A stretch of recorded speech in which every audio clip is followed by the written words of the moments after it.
Jagan fail అయ్యాడు వాస్తవంగా. టిక్కెట్లు అడ్డదిడ్డంగా అమ్ముకుంటుంటే అదుపు చేసే ప్రయత్నం చేస్తే అదే అభిమానులు రివర్స్ లో కొట్టారు జగన్కి, అందరు హీరోల అభిమానులు కలిసి.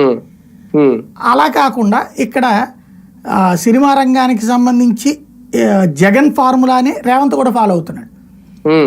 సినిమా రంగం అనేది ఏం గొప్పది కాదు అనేది వీళ్ళిద్దరు ఫీలింగ్. ఇద్దరు రెడ్డి గారుల ఫీలింగ్ కూడా సినిమా రంగం గొప్పది కాదు అనేటటువంటిది. ఈ రెడ్డి గారిది ఆ రెడ్డి గారు కూడా ఫాలో అవుతున్నారు. పవర్ అనేటటువంటిది అల్టిమేట్ అనేది చూపిస్తున్నారు.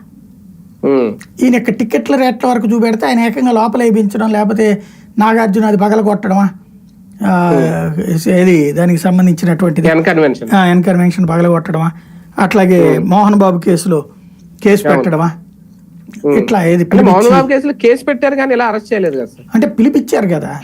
మోహన్ బాబు వెళ్ళలేదు. ఇంకా మోహన్ బాబు విషయంలో చివరిలో విష్ణు ఏదో మాట్లాడి సెటరేట్ చేసినట్టున్నాడు. క్షమాపణ చెప్తారు, ఇది కేసు విత్డ్రా చేసుకుంటే ఎలా చూసుకుంటామన్నారు. కొంత తేడా అయితే ఉంది విష్ణుకి ఇదే దాంట్లో మోహన్ బాబు ఉదంతంలోనూ అల్లు అర్జున్ ఉదంతంలో. ఎందుకంటే అల్లు అర్జున్ ఉదంతంలో కోర్టులో కేసు వేసాడు అతను కొట్టేయమని. దాంట్లో నువ్వు బలంగా ప్రభుత్వం తరపున వాదించి దాన్ని రిజెక్ట్ చేయమని అడగచ్చు. ఆ తర్వాత అరెస్ట్ చేస్తే జెన్యూన్గా ఉండేది.